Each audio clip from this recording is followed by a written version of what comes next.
Hey everyone, my name is Matt. That's Donovan. Welcome back to our home renovation, remodel, whatever this thing is that we're still doing here.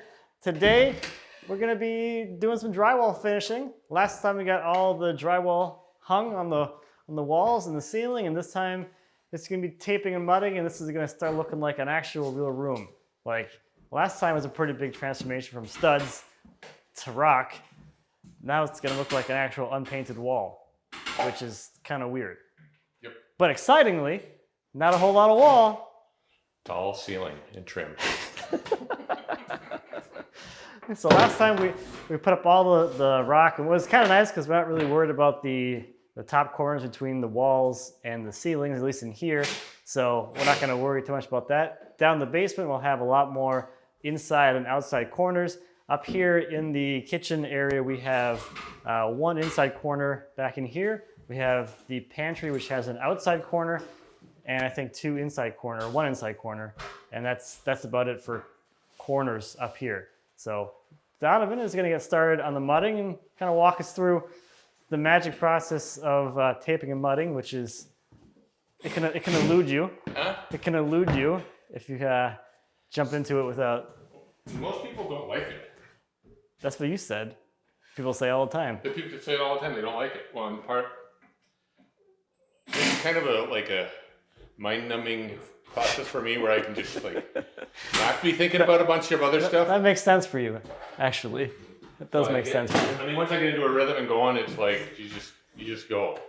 So this is the pre-fill stage that we're kind of on at the moment. Yep. So we're just going to fill any of the big gaps that the amateur drywallers put up and had gaps. We'll go ahead and pre-fill them a little bit ahead of time.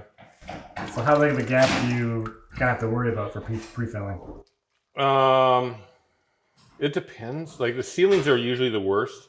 If you get a big gap in there, what you do is you put the mud in there. What will happen is the tape will, gravity will take force and then drop it. Oh, you get a little. And then you get a little bump, and then the paper, and then you end up with a bad joint. So the ceilings are more important than the walls, but you get over a 1/4 inch or something like that, or we've got a couple of spots where we've got the walls don't quite line up, so we'll feather out. Like we've got back in there where it's the drywall's inset, so we'll just, because of the way it came out for whatever reason, we'll just pre-fill that so it's a little more flush before we put the tape on.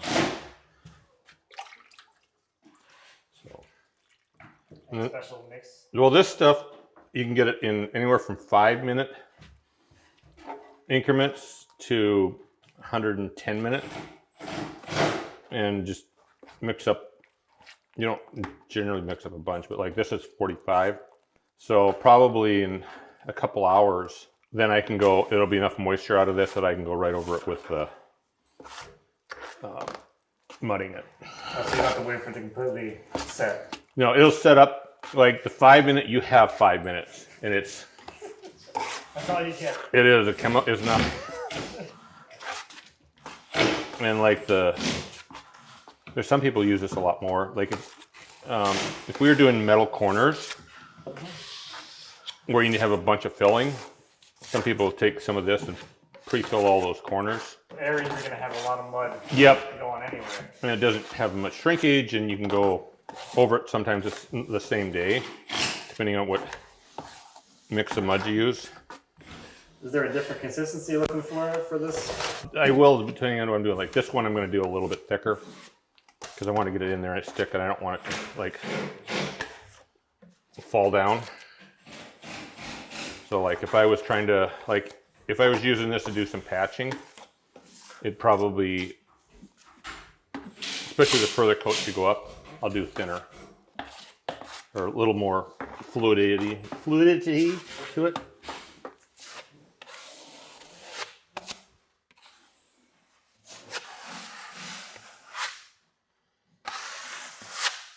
That one's going to take tape over it.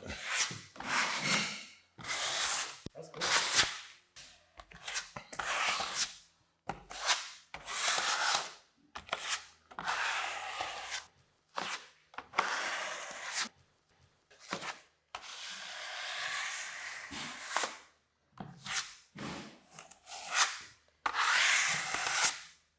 pre-filled, now you do flats. Yep. So we got 3 different ways we can do this. We can take a knife and put mud on there, or we can do a banjo, which puts the mud on the tape. Or we can do this.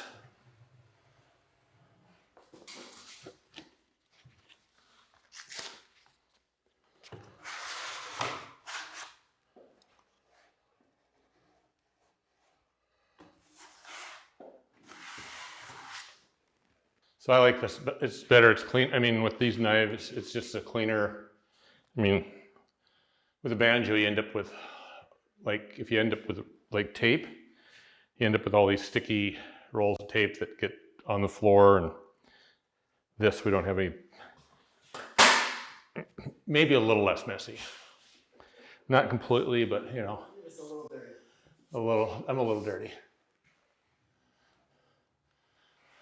Mom said I always like to play in the mud. Just haven't grown up yet. I don't anticipate you will.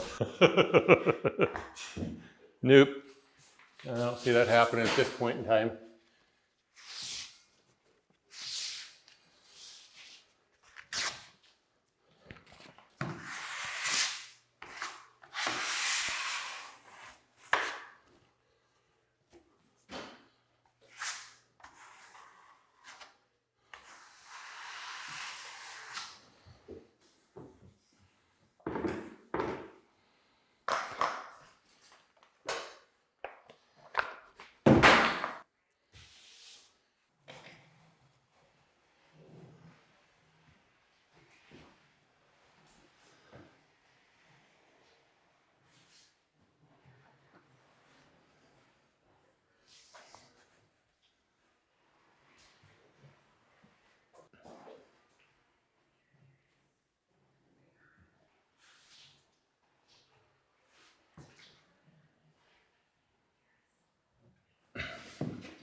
Anything different with the wall versus ceiling? No, not really. It's about the same. The only thing with the ceiling is if you have a little bit of a gap in them, it's less forgiving. I don't think we mentioned this too. There's actually 2 kinds of seams here, right? You got your factory seams and then your actual butt seams. Butt seams, yep. Is it a little bit different? Yep. So the factory seams it's indented a little bit. So we've got an area that we can fill, where the butt seams we don't. So we'll tend to, when we're spreading tape mud on, we'll spread it, try to go sometimes a little wider, because we will end up higher in here. So you actually, at those seams, you will have a little bit of a hump that you're trying to feather out and make it less obvious. Yeah, this is actually below. Yeah. You can't really see it, but it's actually below. I can see it right now. There's still light there. Is there still light there? Yeah. Yeah, so there you go. You have actually like a channel down there to fill. And then, so by the time you put even your second layer of mud will fill the channel and then embed or bury the tape. And the third is just a finish then. So this one, all we're trying to do is get the tape in there, get it as deep as, in as tight as we can. and not put a lot of mud on it. All right, we're moving on to corners. So tell us about corner stuff. So there's multiple ways to use corners. I've never used this bucket before. We're trying this. Normally you'd lay the mud into the corners, and then you'd take the paper tape like we'd on the flats and fold that in and mesh that in. You're gonna creasing your paper tape. Right. Shove it in the corner. Right. And then you can either put it trowel in by hand, or I've got an applicator that I've done before. This applies the mud to the corner. And that's the actual like corner bead piece. Yep. So it's made for that. And it just puts the mud right on the corner. So it's all preloaded. And then we just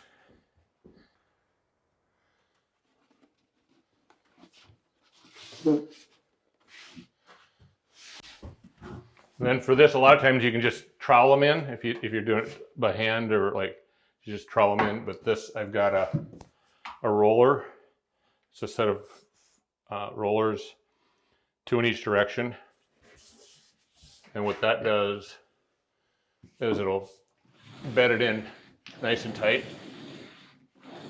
And then I've got a series of trowels. They're set up for corners. They're kind of spring loaded. So when you put pressure on it, it holds it tight. So we'll use this one twice. We'll do one here just to flatten this out. And the next one we'll put the tube, and we can apply the mud, and we'll fill this. And then the third coat, we've got a wider one. Okay. And it builds it up. You're basically building up the corner.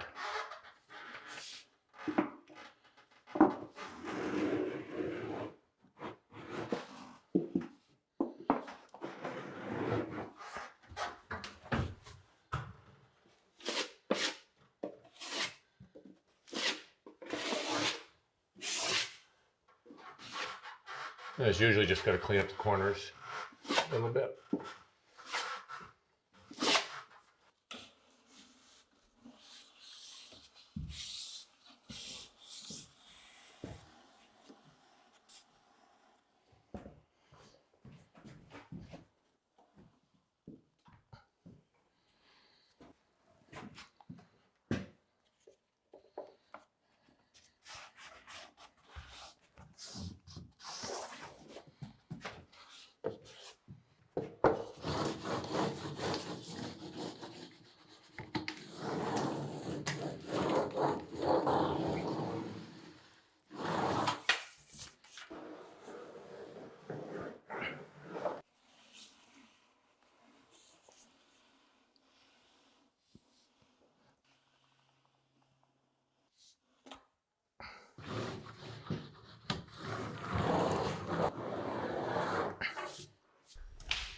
Do you want to just mention that you don't want to change it over, so we're going to do this instead?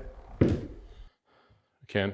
Yes. Okay. That was not a suggestion. It was more like a... Are you directing me now? Are you telling? Now he's telling me what to do. 48 episodes. And I still haven't. I'm still not catching on. You need direction. I do need direction. So do you.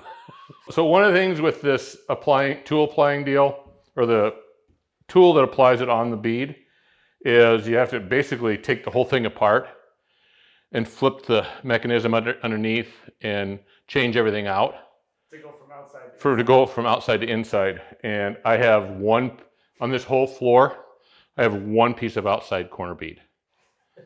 So if we were doing the inside, so this is how this tool is how I would normally put goes on my little tube, and then it applies the mud into the corners, and then I stick it in there. And then the other process is the same.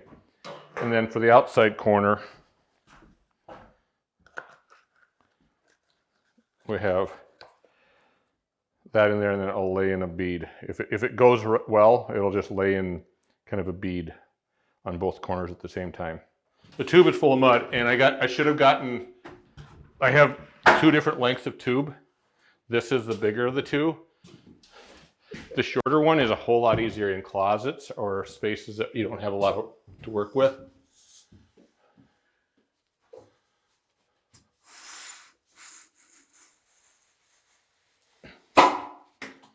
there's there.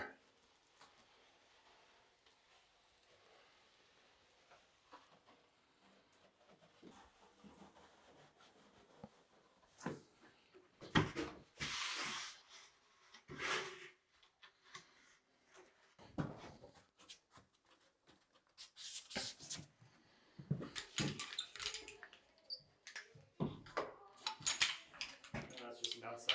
Yep, it just goes outside roller. Yep, so it just Similar to this thing. yep, same thing, but it'll.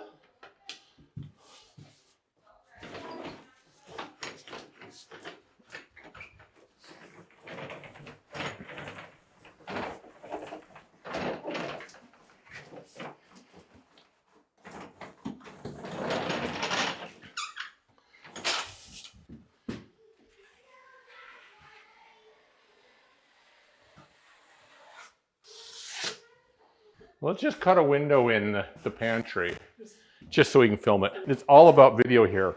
Taping is done.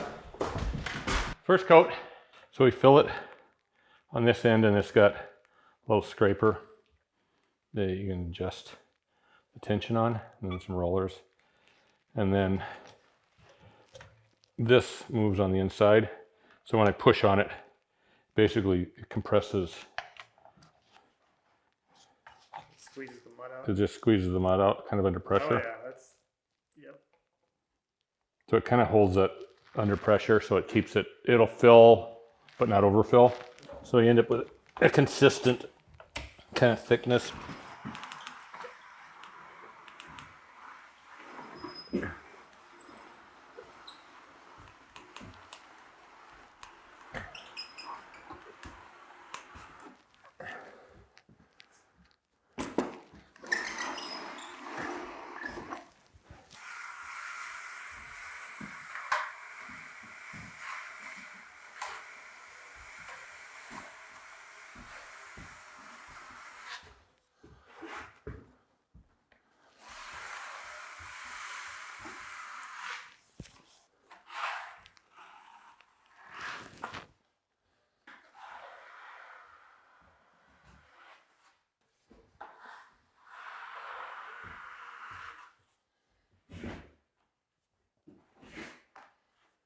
I'm just trying to cover that tape a little bit more. We don't have the indent for this on our butt seams. Right. Okay. So and when I'm putting it on with that thing, it wants to smooth it out. So I got to raise it just, I mean, a little bit so that you can see the difference between there and there.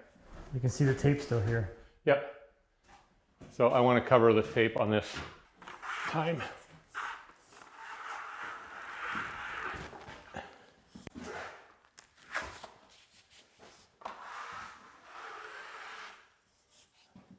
And if you get too aggressive with the knife, you pull it right back off.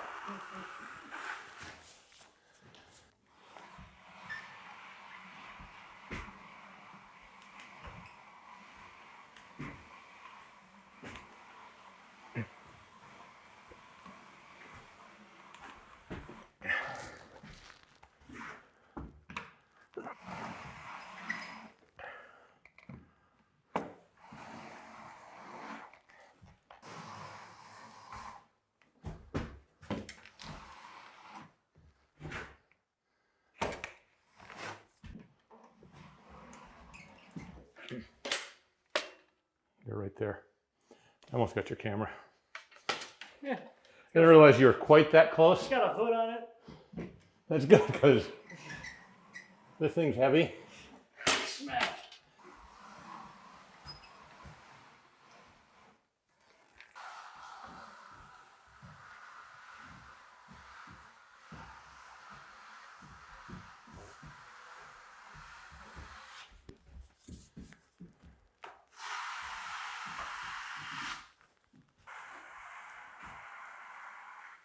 That's more what I'd like to see. It's not much below the surface, but it's just enough to get. When we load our next layer on top of that, it will completely disappear, and then we have to just not be aggressive with the sandpaper. I was thinking we could just hand plane it.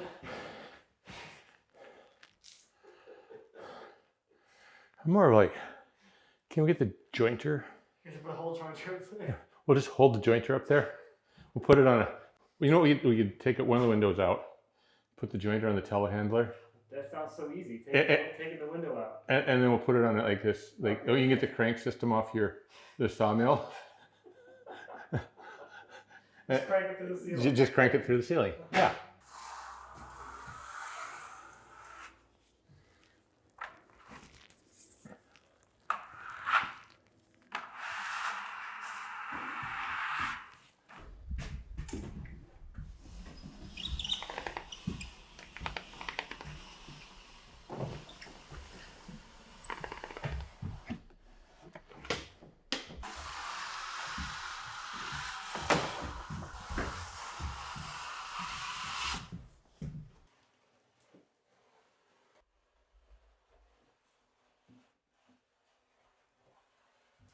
Inside corner tool.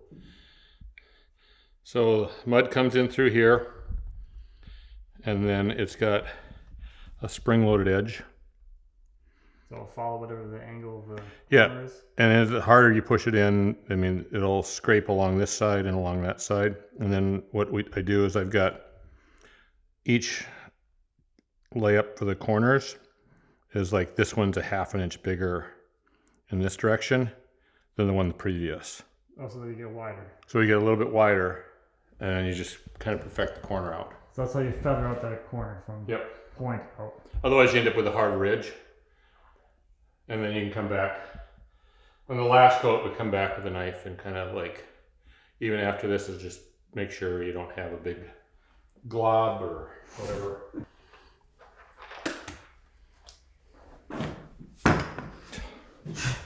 Yep. A little messy? A little messy. I have never said to be not messy at this. There's guys who can do this that aren't. I am not one of them.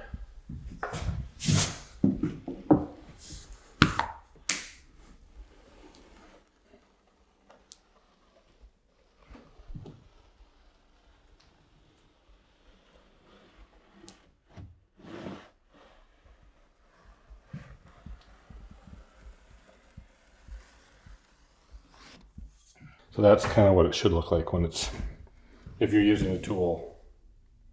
Yeah, it's pretty clean. So I'm in charge of filling screw holes. This is a little device for doing that. And I'm not very good at it.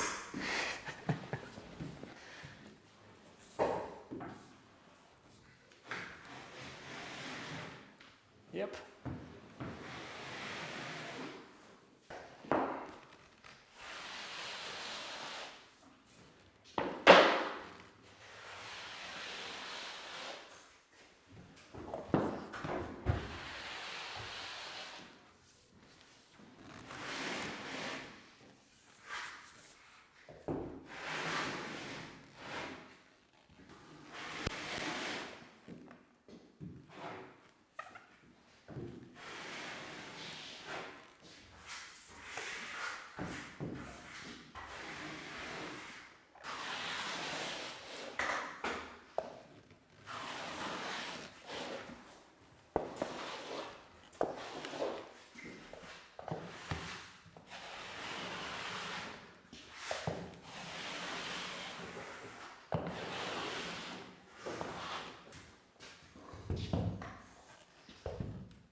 As soon as we get in a rhythm. Yep.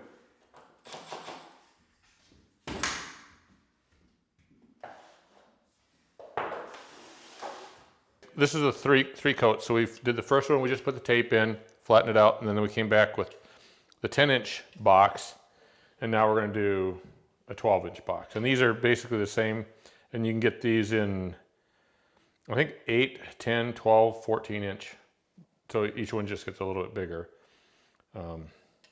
So we're just going to run out these flats, and then I'll go back and pay a little more attention because this will be the final coat. before sanding. Is there any particular difference in the application? Pretty much the same application. Roll it on and go? Yeah, I mean, if it's set right, I can just like walk. I don't even have to go back. It's usually if I have a burr from before, or like trying to get around a light or something like that, then work around that. Kind of like last time. Kind of like last time, same thing. But yeah, and this takes a lot more mud and it's heavier. I don't think I have any mixing fluid.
There's a ladder right there.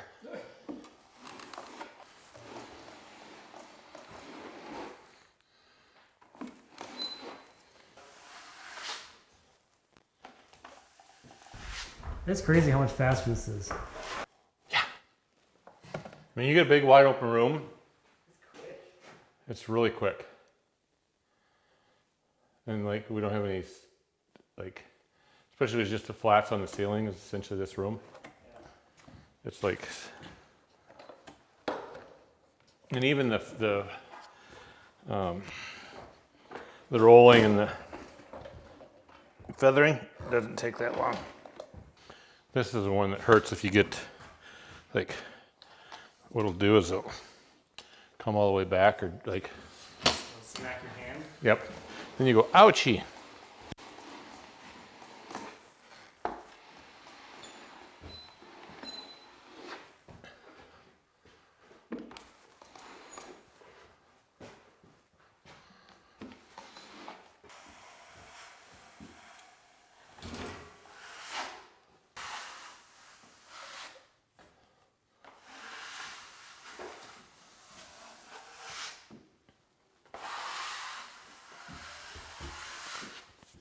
So this is my method of skim coating. Yours may be different. I don't have a method. Well, other people may have a different way of doing it. Yeah, so I sanded the third coat, and then we thinned down the drywall mix to like kind of a thick paint. And then we just feathered out. We'll come back one more time, like probably with 150 grit sandpaper. And it may end up doing it by hand, I don't know. And you just go over it. Basically, the one thing that we'll do is the difference between like where we have drywall mud here and the paper, it might take the paint differently. So sometimes if you look at paint that doesn't have, or drywall or ceiling that doesn't have a lot of paint on it, you'll be able to see some of that. And we got, I mean, a little bit of dip, like especially our butt joints, we've got a little bit of a rise in that. This will help blend some of that out, and when the paint goes on there, give it more of an even texture or different. It'll just display more evenly. You're skimming the whole thing, isn't covering in all the imperfections, giving a uniform. Yeah, just getting a uniform, kind of like a base coat across the whole thing, and then we'll lightly sand this. We'll put our primer on, and then I'll go back over. I'll look at it one more time and make sure that we didn't like miss something, or, you know, and go back with the light and kind of just shine the ceilings. Because if you're spraying a ceiling, you'd never do this, but we're not doing any, everything's flat ceilings and we're not doing any textured ceilings anywhere. So then you need to take a little bit more time to make sure it looks even all the way across. These are from level 5, but I think this is 30 inch, I think. That's the 30 inch. And I've got 8s. I think I got 4 of these different knives. So one of the things is it's really rigid. So you don't have a lot of knives. So there's a lot of rigidity in this. But the other thing is it's got the rounded corner. So you don't end up like digging grooves into stuff. So it's far more forgiving putting mud on. And it's got a little bit of flex in here, but it just smooth. I found these, they're a lot, kind of a game changer when I started doing drywall. At least it makes it a lot easier for me to put that on with these compared to a regular drywall knife. Got to keep up with the crew here, otherwise I'll have dry stuff, which I don't want. So the Skim Coat has had a few days to dry now, and we're gonna go over it with some sanding to get all cleaned up, and then from there we'll do a little kind of spot check, touch-ups of any areas that we can see that are clearly not good. They're all perfect. And it's perfect out of the box, I'm sure. And then from there we'll put paint on, which will really show any problems, and then we'll touch up again. And then a theory after that point. Then we can put the paint on after the primer. Actual paint. Actual paint. It's just like finishing wood, like that first coat of finish. It's gonna show you all your sins. First coat of paint. All the sandy marks that you missed. Yep. Just like your favorite wood project. All the glue in the corners. It's gonna show you everything.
So the primer had some time to dry, and then we went back with a flashlight again to look for any more inconsistencies or defects, and we put a little bit more mud over a few of the areas that needed it.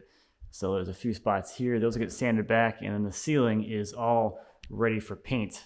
We are working on getting our final paint colors figured out right now, but the ceiling in here is looking really great. If I just look straight down, there's nothing you can see, it's nice and smooth looking, and it's pretty nice. The electrician stopped by and popped in all of the recessed lighting, so those are in there as well. and it's really starting to come together. As a little bit of an aside, the great room, I think the plan for this room has kind of evolved a little bit. So our original plan was to really just take this room this far, color match this paint and paint the primer and just replace the trim around these windows with the standard builder grade trim that's in here already. It's kind of like red oak. I think it's like 2 1/4 casing. Just do that and be done with it. The other issue with this room is that on almost all of the seams up here in the ceiling, the tape joints are failing. They don't look particularly good. I'll try to get you a closer shot of right here, but you can actually see the tape actually peeling away. So later on, we're going to come back through here and I think basically redo all the seams in the ceiling. We will replace all the trim in here with a trim package that is more in line with what's going to be going in here, and we'll repaint and probably take down these beams and change the light fixtures. So this room's going to get something. Maybe something with the chimney. I don't really know yet, but this is like almost a side project from this kitchen here. So for the next several episodes, it's just going to be me. I know. It is time to get into all the interior finishes. So that means that I get to go back into the shop finally and start actually making stuff again. So I have flooring to make that goes all through here. I have all the cabinetry to make, and I have all the trim to either make or figure out or whatever and get all that ready to install. So that's going to do it for this one. Thank you as always for watching. We greatly appreciate it. If you have any questions or comments on Donovan's level 5 drywall finishing technique, please feel free to leave us a comment. As always, we'd be happy to answer any questions you might have. And until next time, happy woodworking for real, because next time I'm making sawdust and not drywall dust.